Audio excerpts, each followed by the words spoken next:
നമസ്കാരം. എല്ലാ സജ്ജനങ്ങൾക്കും സന്ധ്യാദീപത്തിലേക്ക് സ്വാഗതം.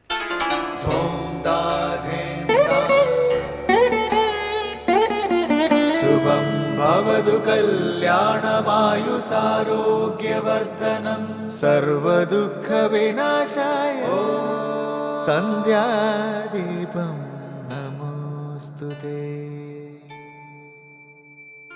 നാമം ജപായനം പുണ്യം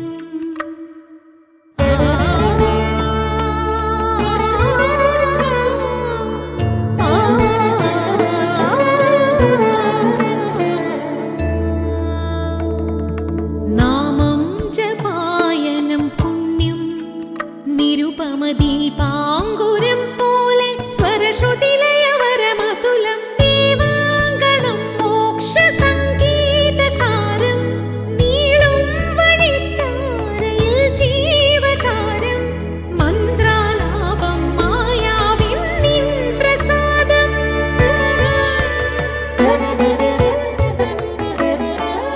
ഇരുൾ നീങ്ങിയുണരുന്ന തെളിനാളദീപം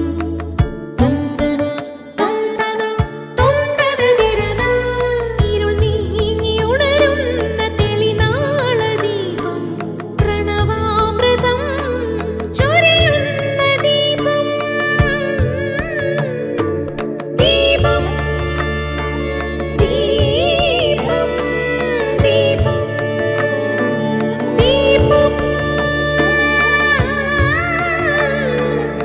സന്ധ്യാദീപം.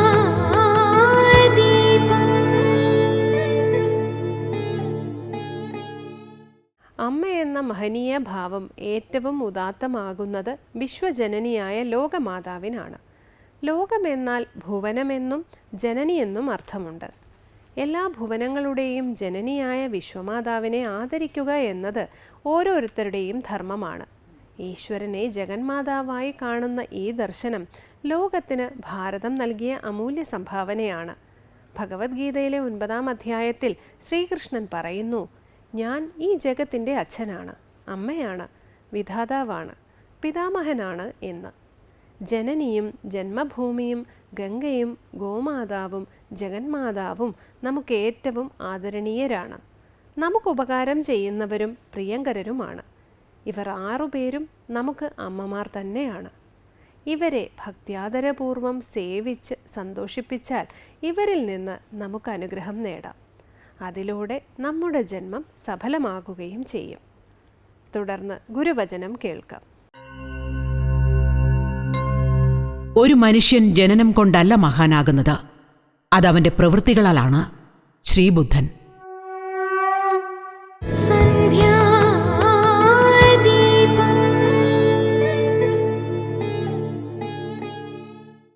നമ്മുടെ സ്നേഹത്തിൻ്റെയും ആദരവിൻ്റെയും സമർപ്പണമാണ് പൂജ.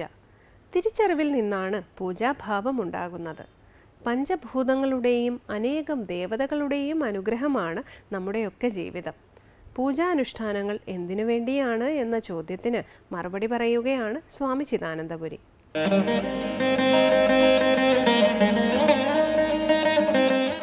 ഓം ഗുരുർബ്രഹ്മാ ഗുരുർവിഷ്ണു ഗുരുർദേവോ മഹേശ്വരഃ ഗുരു സാക്ഷാത് പരം ബ്രഹ്മ തസ്മൈ ശ്രീ ഗുരവേ നമഃ.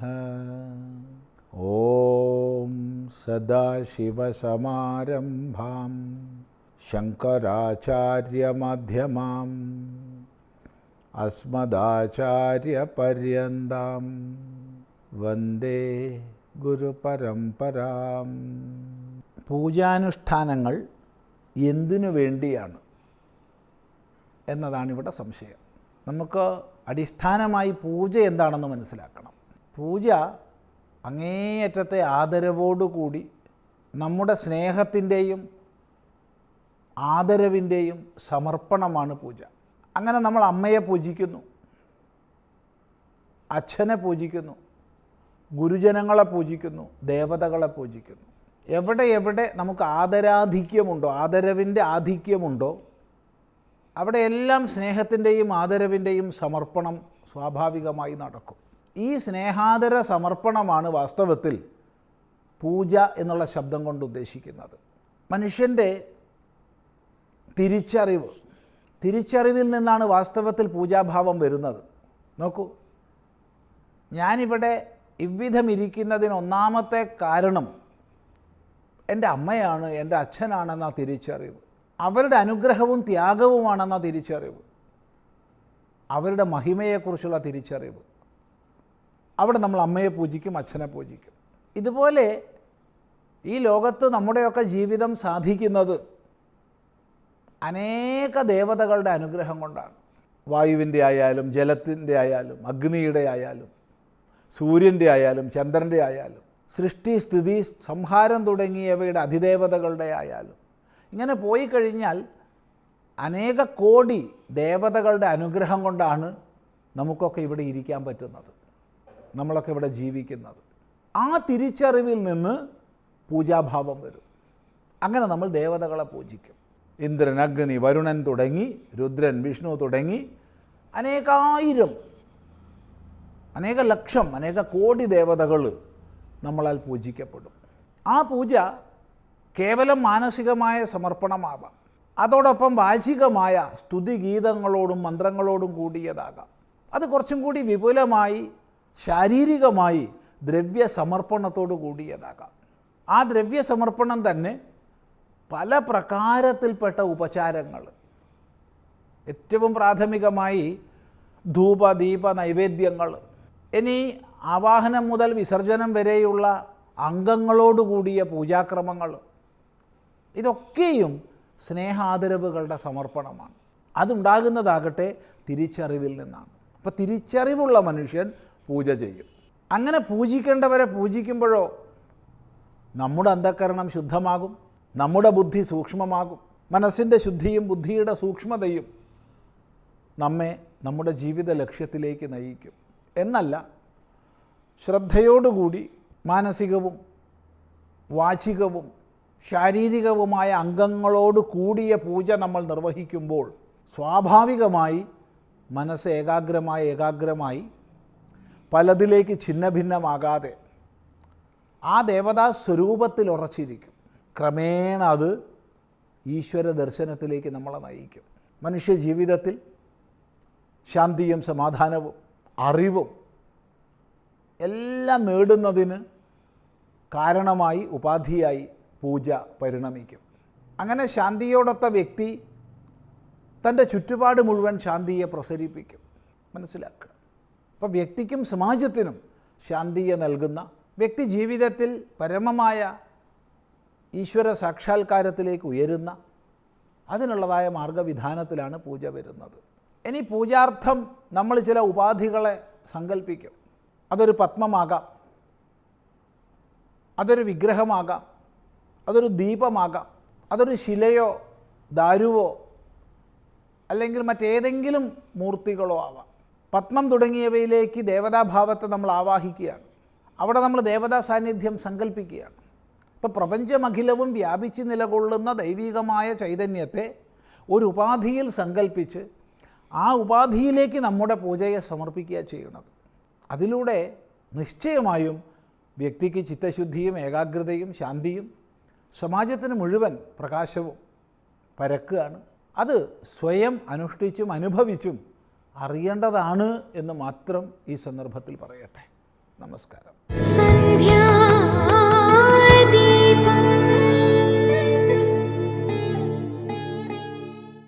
തുടർന്ന് ദീപാരാധനയാണ്. ക്ഷേത്രസന്നിധിയിലെത്തി അവിടുത്തെ പ്രതിഷ്ഠാവിശേഷങ്ങളും പൂജകളും അറിഞ്ഞ് മംഗളാരതി തൊഴുതു മടങ്ങാം. എല്ലാവർക്കും നമസ്കാരം.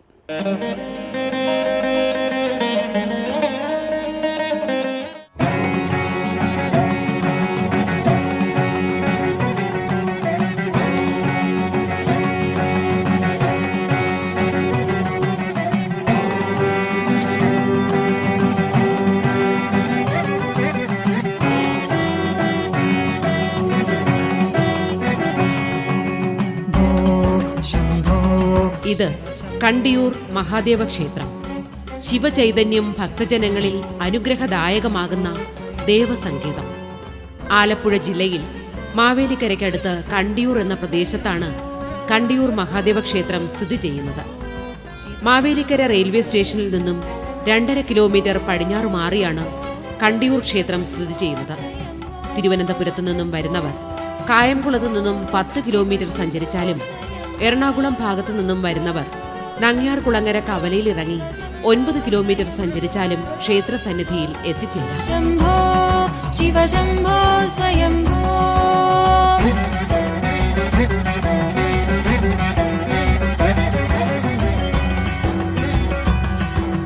കണ്ടിയൂർ മഹാദേവ ക്ഷേത്രത്തിന്റെ ഉത്ഭവവുമായി ബന്ധപ്പെട്ട് പഴമക്കാരുടെ മനസ്സിൽ നിറഞ്ഞു നിൽക്കുന്ന ഐതിഹ്യം ഇപ്രകാരമാണ്. പണ്ട് ഈ പ്രദേശത്ത് മൃഗണ്ടു എന്നു പേരായ ശിവഭക്തനായ ഒരു പുണ്യപുരുഷൻ ജീവിച്ചിരുന്നു. മൃഗണ്ടു എന്നു പേരായ ഈ ഭക്തന് ഈ പ്രദേശത്ത് ഒരു ശിവലിംഗം പ്രതിഷ്ഠിച്ച് ആരാധന നടത്തിയാൽ കൊള്ളാമെന്ന് ആഗ്രഹം ജനിച്ചു. ഏറെക്കാലത്തെ ചിന്തയ്ക്കു ശേഷം ഭക്തന് ഒരു ഉൾവിളി ഉണ്ടാവുകയും അദ്ദേഹം കാശിയിലേക്ക് യാത്ര പുറപ്പെടുകയും ചെയ്തു. കുറച്ചുകാലം കാശി വിശ്വനാഥനെ ആരാധിച്ച് കഴിച്ചുകൂട്ടിയ മൃഗണ്ടു എന്ന ഭക്തന് ഒരു ദിവസം ഗംഗയിൽ നിന്നും ഒരു ശിവലിംഗം ലഭിച്ചു. ചൈതന്യവത്തായ ആ ശിവലിംഗം കാശിയിലെ സന്യാസി ശ്രേഷ്ഠരുടെ ആശീർവാദത്തോടെ മൃഗണ്ടു ഈ സ്ഥലത്തേക്ക് കൊണ്ടുവരികയും പ്രതിഷ്ഠ നടത്തുകയും ചെയ്തു എന്ന് പറഞ്ഞു വരുന്നു.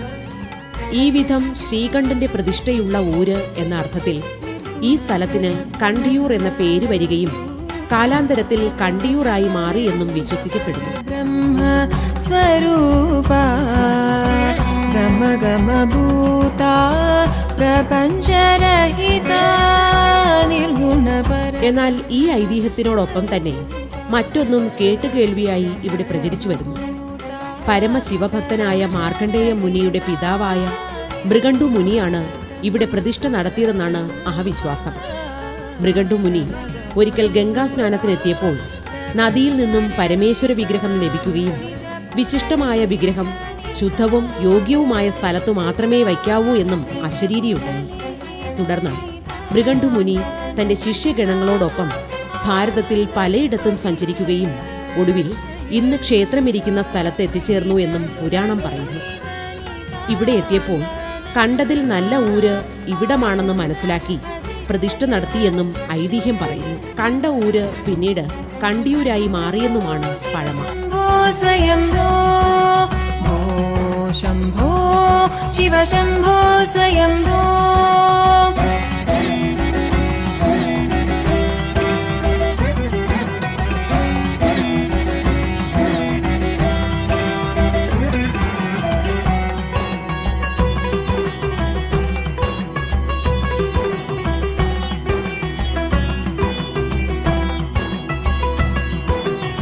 കുലശേഖര ചക്രവർത്തിമാരുടെ കാലശേഷം കേരളം ക്രമേണ ബ്രാഹ്മണരായ രക്ഷാപുരുഷന്മാരുടെ അധീനതയിലായി തീർന്നു. ഈ സമയത്ത് കണ്ടിയൂർ ക്ഷേത്രത്തിന്റെ ഭരണകാര്യങ്ങളും ഈ ബ്രാഹ്മണരുടെ അധീനതയിലായി എന്ന് വിശ്വസിക്കപ്പെടുന്നു. ഇക്കാലത്ത് ക്ഷേത്ര സംബന്ധമായ പണികളും മറ്റും നടന്നു എന്ന് പറയപ്പെടുന്നുണ്ട്. ഈ സമയത്ത് തന്നെ മാടമ്പി, കുറുപ്പ്, പിള്ള, കൈമൾ, പണിക്കർ, വലിയത്താൻ എന്നീ സ്ഥാനമാനങ്ങളോടെ ഒരു ഭരണസമിതി രൂപമെടുത്തിരുന്നു. ഈ യോഗത്തിൽ 6 വീട്ടിൽ മാടമ്പിമാരായിരുന്ന മന്ത്രി, മരങ്ങാടൻ, കുന്നം, മുഞ്ഞനാടൻ, പുല്ലേലി, മണപ്പള്ളി എന്നിവരായിരുന്നു പ്രമാണികൾ. ആയിക്കാട്ട് കൈമളായിരുന്നു അടുത്ത പ്രധാനി. ഈ കുടുംബത്തിലെ മൂത്തയാൾ ക്ഷേത്രഭരണ സമിതിയിലെ അംഗമെന്ന നിലയിൽ കണ്ടിയൂരിൽ കൈമൾ വീട് അഥവാ കൈമൂട് തന്റെ അധിവാസ സ്ഥാനമാക്കിയിരുന്നു. പത്തായത്തിൻ കീഴ് വലിയത്താൻ, മാവോലിൽ പണിക്കർ, പനക്കൽ വലിയത്താൻ തുടങ്ങിയവരും ഈ യോഗത്തിൽ അംഗങ്ങളായിരുന്നു. ഈ വിധം യോഗം രൂപം പൂണ്ടത് ഏതാണ്ട് കൊല്ലവർഷാരംഭത്തോടു കൂടിയാണ് എന്ന് വേണം അനുമാനിക്കാൻ.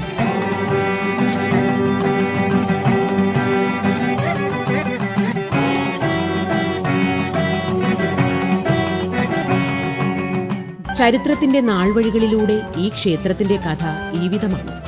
ഓടനാട് രാജാവിന്റെ അധീനതയിലായിരുന്നു പണ്ട് കണ്ടിയൂർ ക്ഷേത്രമെന്ന് വിശ്വസിക്കപ്പെടുന്നു.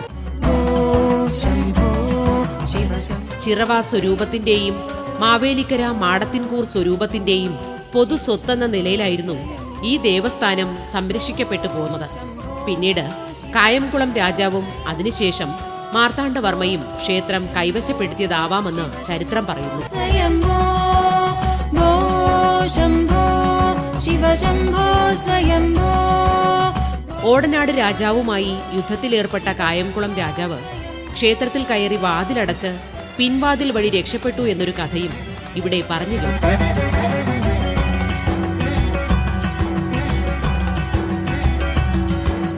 ഗംഗാധര ശങ്കര കരുണ. വേണാടിന്റെ സാമന്ത രാജ്യമായിരുന്നു അക്കാലത്ത് ഓടനാടെന്ന് കരുതുന്നു. കണ്ടിയൂർ മറ്റമായിരുന്നു തലസ്ഥാനം. കണ്ടിയൂർ മറ്റം പടപ്പാട്ട് എന്നൊരു കലാരൂപവും ഇവിടെ നിലനിന്നിരുന്നു. മിഥുനം കർക്കിടകം മാസത്തിലെ കളരി അഭ്യാസത്തെ തുടർന്ന് ചിങ്ങമാസത്തിലെ ഓണക്കാലത്താണ് കണ്ടിയൂർ മറ്റം പടപ്പാട്ട് നടത്തിയിരുന്നത്. ഓണപ്പാട്ടാണ് കണ്ടിയൂർ മറ്റം പടപ്പാട്ട്. ഓ ശംഭോ ശിവ ശംഭോ സ്വയംഭോ. ദേശവാസികളുടെ കീഴിൽ കരകളിലെ യോദ്ധാക്കന്മാർ യുദ്ധം നടത്തും. പടത്തലവന്മാർ നായർ പടകളെ പടനിലത്തിലേക്ക് അയക്കും. മുറിവേൽക്കുന്നവർക്ക് ചികിത്സയും മരണപ്പെടുന്നവരുടെ ശവസംസ്കാരത്തിന് പട്ടും മറ്റും നൽകുകയും വിജയികൾക്ക് പാരിതോഷികങ്ങളും നൽകിയിരുന്നു.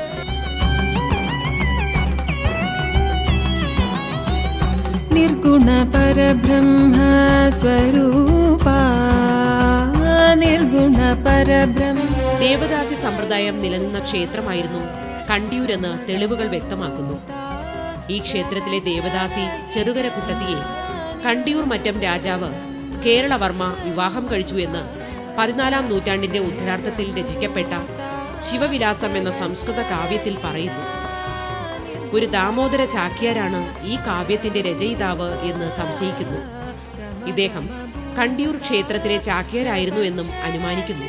ചെറുകര കുട്ടത്തി, ചെറുകര ഉണ്ണിയാടി, മുത്തൂറ്റിളയച്ചി, കുറുങ്ങാട്ട് വീട്ടിലെ ഉണ്ണൂലിമാർ, ഉണ്ണിച്ചക്കി, ചിരുദേവി തുടങ്ങിയവർ ഈ ക്ഷേത്രത്തിലെ ദേവദാസിമാരായിരുന്നു എന്നാണ് പഴമ. ആനന്ദ അതിശയ അക്ഷയലിംഗ നിജപുര നിഹിത നിതാന്തന. കണ്ടിയൂർ ക്ഷേത്രം നിലനിൽക്കുന്നതിന്റെ പടിഞ്ഞാറ് ഭാഗത്തായിരുന്നു ചെറുകര വീട്. ചെറുകര കുട്ടത്തിക്ക് 12 വർഷം കഴിഞ്ഞിട്ടും കുട്ടികളുണ്ടായില്ല. ഒടുവിൽ ക്ഷേത്രത്തിൽ ഭജനമിരുന്ന ശേഷമാണ് മകൾ ഉണ്ണിയാടി പിറന്നത്. ഉണ്ണിയാടി സ്വയംവര രീതിയിൽ കൊച്ചി പെരുമ്പടപ്പ് രാജവംശത്തിലെ യുവരാജാവ് രാമവർമ്മയെ വരിച്ചു. പിന്നീട് പെരുമ്പടപ്പിന്റെ തലസ്ഥാനമായ കൊടുങ്ങല്ലൂരിലെ തിരുവഞ്ചിക്കുളത്തേക്ക് പോയി എന്നാണ് പുരാവൃത്തം.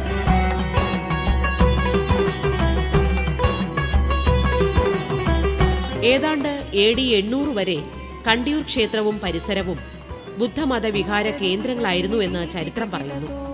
കണ്ടിയൂർ ക്ഷേത്രത്തിന്റെ തിരുമുറ്റത്തിന്റെ കോണിൽ ഒരു മഹാവിഹാരം ബുദ്ധമത ഭിക്ഷുക്കൾ നിർമ്മിച്ചിരുന്നു എന്ന് വിശ്വസിക്കപ്പെടുന്നുണ്ട്. ക്ഷേത്രത്തിന്റെ ഉത്സവ കാര്യങ്ങളിലും മറ്റും ബുദ്ധഭിക്ഷുക്കൾ സ്വാധീനം ചെലുത്തിയിരുന്നു. ഇതിന് ഉപോത്ബലകമെന്ന നിലയിലാണ് കണ്ടിയൂർ കരയിൽ കണ്ടുവരുന്ന പള്ളിയിൽ ഭവനവും ഓണം പള്ളിയിൽ ഭവനവും. പണ്ടുകാലത്ത് ഇവ ബുദ്ധവിഹാര കേന്ദ്രങ്ങളായിരുന്നു എന്നാണ് വിശ്വാസം. എന്നാൽ കാലക്രമേണ ബുദ്ധമതം ക്ഷയോന്മുഖമായി. പെരുമാക്കന്മാരിൽ ഒടുവിലത്തെ പെരുമാൾ ഭാസ്കര രവിവർമ്മ വിദ്വാനും സംസ്കൃത പണ്ഡിതനുമായിരുന്നു. പിതാവ് കുലശേഖരവർമ്മനെ പോലെ കൂത്തിനും കൂടിയാട്ടത്തിനും കൂടുതൽ പ്രചാരം വളർത്താൻ ഇദ്ദേഹം ബദ്ധശ്രദ്ധനായിരുന്നു. ഇദ്ദേഹത്തിന്റെ കാലത്തായിരിക്കാം കണ്ടിയൂർ ക്ഷേത്രത്തിൽ നാം കാണുന്ന കൂത്തമ്പലം പണികഴിപ്പിച്ചതെന്ന് വിശ്വസിക്കുന്നു. സ്വയംഭോ ശിവ ശംഭോ സ്വയംഭോ ശിവ ശംഭോ സ്വയംഭോ. ബുദ്ധമതക്കാരുടെ പിൻവാങ്ങലിനു ശേഷം നാം കണ്ടിയൂരിൽ ഇന്ന് കാണുന്ന കിരാതമൂർത്തി പ്രതിഷ്ഠ നടത്തിയത് ആദി ശങ്കരാചാര്യ ഭഗവത്പാദരുടെ ശിഷ്യനായ പത്മപാദാചാര്യർ ആയിരുന്നു. AD 823 ഇത്. ഇതിനുശേഷമാണ് കണ്ടിയൂരപ്പൻ കിരാതമൂർത്തിയായി അറിയപ്പെട്ടത്. കരുണാകര മാമവ ഭവസാഗര താരക ശംഭോ ശിവ. AD 1350-നും 65-നും ഇടയ്ക്ക് രചിക്കപ്പെട്ടതെന്ന് കരുതുന്ന ഉണ്ണുനീര് സന്ദേശത്തിൽ കണ്ടിയൂർ ക്ഷേത്രം വർണ്ണിക്കപ്പെട്ടിട്ടുണ്ട്. ഉണ്ണുനീര് സന്ദേശത്തിൽ സന്ദേശവാഹകനോട് കണ്ടിയൂർ തമ്പുരാനെ കണ്ടേ പോകാവൂ എന്ന് നിർദ്ദേശിക്കുന്നുണ്ട്.